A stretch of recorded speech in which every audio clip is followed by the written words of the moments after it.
नमस्कार। तबसरा आज तक में एक बार फिर आपका स्वागत है और मैं हूं आदर्श पाल गुप्ता और मेरे साथ है वरिष्ठ पत्रकार सतीश वर्मा जी। सतीश जी, कल से परसों से जब से ही डिलिमिटेशन कमीशन की रिपोर्ट आई है तो जम्मू कश्मीर में राजनीतिक और गहरी होती जा रही है। जितनी भी राजनीतिक पार्टियां हैं सभी इसके ऊपर एक नया विवाद खड़ा करने जा रही हैं, जैसा देखने में आ रहा है। यहाँ भारतीय जनता पार्टी ने इसका वेलकम किया, वहाँ नेशनल कॉन्फ्रेंस और पीडीडी ने इसे एक्सेप्ट करने नहीं किया, एक्सेप्ट कर वगैरह हमें मंजूर नहीं है ये। अब ये विवाद जो है आने वाले दिनों में और बढ़ रहा है क्योंकि आज जम्मू के अंदर महबूबा मुफ्ती भी बड़ी सभा कर रही है। मुद्दा आज आके वही है 370 और डिलिमिटेशन। और इससे पहले आज भारतीय जनता पार्टी ने तो बड़े इसका गुणगान किए हैं। अब यही लग रहा है कि आने वाले दिनों में डिलिमिटेशन जम्मू के अंदर और ज्यादा गरमाएगी। बिल्कुल आपने ठीक कहा। ये देखिए माहौल एकदम सियासी जंग का बना हुआ है और जैसे प्रारूप आया था, प्रस्तावित प्रारूप ही बोलेंगे हम, बिल्कुल प्रपोजल है, बिल्कुल ड्राफ्ट प्रपोजल है। तो परिसीमन आयोग ने कहा कि 7 सीटें बढ़ेंगी, 6 जम्मू के लिए, 1 वहाँ के लिए। तो उस पर सबसे पहला जो रिएक्शन आया था, हालांकि बीजेपी की ओर से कविंदर गुप्ता ने कहा था कि ये स्वागत योग्य कदम है और पहली बार जम्मू के साथ इंसाफ हुआ है और जो लोग विरोध कर रहे हैं वो लोकतंत्र विरोधी हैं।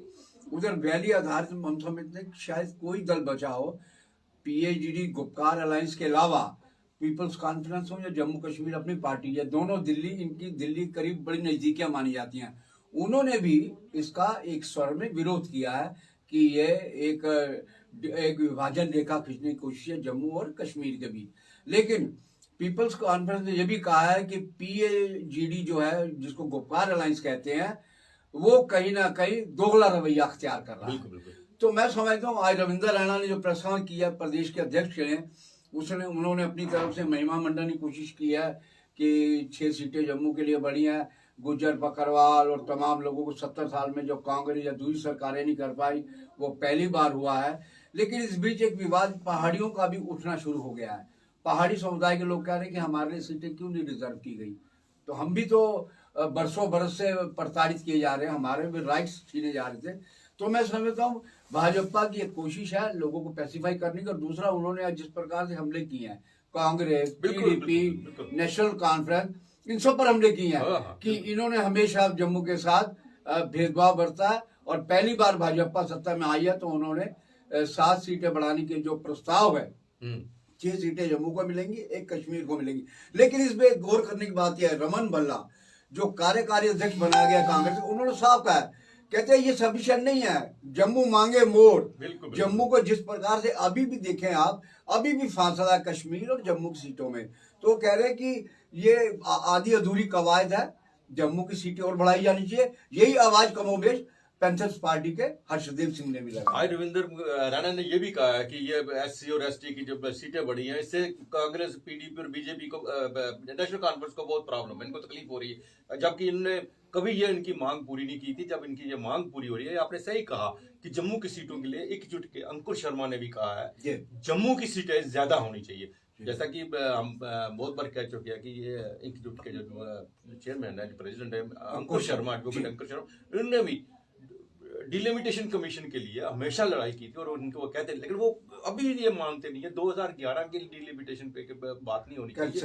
आज पे कंसेंसस पे होना चाहिए। आज भी अगर जाए तो जम्मू जो है कश्मीर से ज्यादा सीटें उसकी बनती हैं। हालांकि गुलाम नबी आजाद ने कल कहा, भद्रवाह में कहा कि कश्मीर में सीटें ज्यादा होनी चाहिए, लेकिन उनको भूल गया कि अपने कार्यकाल में भी उन्होंने अच्छी तरह देखा है, उनको पता है जम्मू की क्या पोजीशन है, और उन्होंने भी चुनाव वैली में सीटों को बढ़ाने की बात की। लेकिन आश्चर्य के बाद आज स्थिति ये है, रविंदर रैना ने अपनी प्रेस कॉन्फ्रेंस में जो 6 सीटें जम्मू की बढ़ी हैं, उसमें से रजौरी, कठुआ और चुनाव वैली की बात की है, लेकिन जम्मू की बात नहीं की है। उन्होंने ये एक बार भी उनके मुंह से नहीं निकला कि जम्मू की कोई सीट बड़ी है। अच्छा, ये कोइंसिडेंस है, ये पता नहीं क्या। आजाद भी वही बोली बोल रहे हैं। हाँ। आजाद ने भी जम्मू का जिक्र नहीं किया, उन्होंने भी इन्हीं इलाकों का जिक्र किया कि 6 सीटें इन इलाकों में बढ़नी चाहिए, और ये भी वहीं की बात कर रहे हैं। असली बात यह है कि चूंकि रविंद्र रैना भी पीर पंजाल क्षेत्र से आते हैं और आजाद आते हैं चिनाब वैली से, तो लगता है इनके जो इंटरेस्ट है वहां तक महदूद है। लेकिन रविंद्र रैना को ये समझना चाहिए कि वो पूरे जम्मू कश्मीर के अध्यक्ष हैं। आपको जम्मू डिस्ट्रिक्ट का भी इंटरेस्ट देखना चाहिए, ये नहीं केवल आप अपने इलाके का इंटरेस्ट देखें। आज लाल सिंह का भी मैं कहीं पढ़ रहा था, तो लाल सिंह ने भी इस पे नाराजगी जाहिर की है कि जम्मू के साथ ये जो सीटें मिलनी चाहिए थी, जो उनका हक बनता था आबादी के हिसाब से, क्षेत्रफल के हिसाब से, उनके साथ नाइंसाफ हुई। एक मायने में जो रमन भल्ला बात कह रहे हैं कि जम्मू मांगे मोर, मुझे लगता है चौधरी लाल सिंह भी वही बात कहने की कोशिश कर रहे हैं कि जम्मू मांगे मोर। और अब देखना दिलचस्प होगा, क्योंकि आप तो जानते ही हैं कि यहाँ जो बीजेपी का प्रदेश नेतृत्व है वो तो दिल्ली की तरफ देख के सोता है, और दिल्ली जो बोलेगी उसी की बांग लगाएंगे।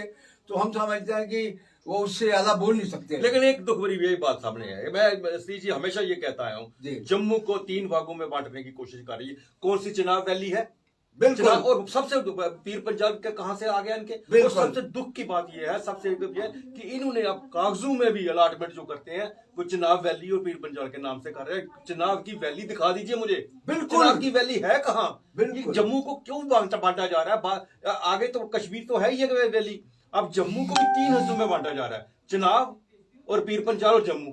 ये मतलब जम्मू है, जम्मू का मतलब ये जम्मू प्रोविंस है, बिल्कुल। इसको बांटने 10 डिस्ट्रिक्ट है इसके, अपने 10 डिस्ट्रिक्ट है, ऑफिशियली मोहर लगती है हमेशा। ये देखिए, मैं तो हैरान ये हूँ कि पीडीपी बोले या नेशनल कॉन्फ्रेंस बोले समझ आती है।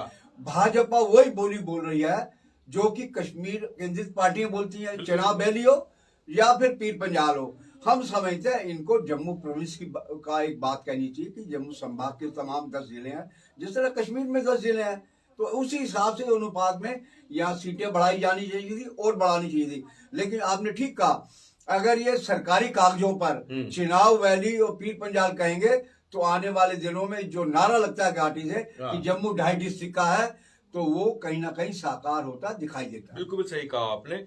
और बड़ी दुख की बात है कि जब हमने बार बार उदाहरण दिया, गांधीनगर की सीट का उदाहरण दे रहे हैं, बार बार उदाहरण दे रहे हैं, एक बार भी किसी ने शब्द नहीं कहा हाँ भाई गांधीनगर की सीट बढ़नी चाहिए। बिल्कुल, इसकी यहाँ की 2 या 3 सीटें बनती है, ना तो भाजपा ने कहा है ना नेशनल कांफ्रेंस ने, किसी ने नहीं कहा है। इसी प्रकार वेस्ट की सीट है बहुत बड़ी, वेस्ट की सीट तालाब तिल्लो तक जाती है।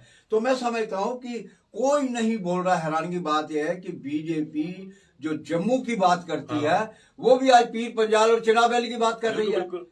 ये एक सवालिया निशान जरूर है प्रदेश नेतृत्व में कि आखिर कहीं इनके बैकडोर में कहीं कश्मीर पार्टियों के साथ हाथ तो नहीं मिले हुए, हाथी के दांत खाने के और दिखाने के। सी जी, आज महबूबा मुफ्ती ने, जैसा कि हमने कल भी तबसरा में कहा था कि आज एक महासभा कर रही है जम्मू में, सुनमा में। उससे हालांकि अप्सरा ग्राउंड में उन्होंने इजाजत मांगी थी, वहां नहीं मिली, अब सुनमा में उन्होंने की है। वो भी आज फिर वही राग अलाप रही है कि धारा 370 और 35 से जम्मू कश्मीर से खत्म किया जाए। देखिए, ये बड़ी हैरत की बात है।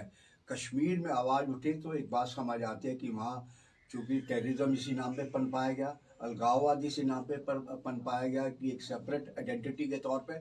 तो मैं समझता हूँ महबूबा अगर जम्मू में आकर, मैं विजुअल देख रहा था, एक बहुत बड़ी रैली मोटरसाइकिल और कारों की निकली है सुंजुआ के लिए, और जम्मू में अगर महबूबा का इस प्रकार प्रभाव बढ़ रहा है तो वास्तव में कम से कम भाजपा को इसे गंभीरता से लेना चाहिए।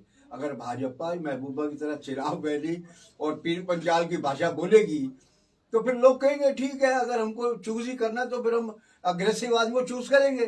तो मैं समझता हूँ महबूबा मुफ्ती ने जो रैली की है वो एक मायने में ये संकेत है आने वाले दिनों में कि महबूबा जम्मू में भी अपनी पीडीपी की पैठ और मजबूत करने जा रही है। बिल्कुल सही कहा सतीश जी। कल यूनिफाइड में जो कमांड की है उनकी मीटिंग हुई है, जिसमें सारी के जितने भी फोर्सेस के जो थे उनको, सेना के और सिक्योरिटी फोर्सेस के, उन्होंने मीटिंग की। आने वाले दिनों में जो ग्राउंड लेवल पे सिक्योरिटी है उसके ऊपर चर्चा की कि एक तो LOC की और कश्मीर के बारे में बातचीत हुई है कि वहाँ की जो आने वाले दिनों में सिक्योरिटी की क्या प्रॉब्लम आ सकती है, किस तरह से उनको देखा जा सकता है, इसमें बातचीत हुई। जी बिल्कुल। हमने पिछले दिनों पे चर्चा भी की थी कि खराब मौसम की वजह से इन्फिल्ट्रेशन का दबाव बना हुआ है।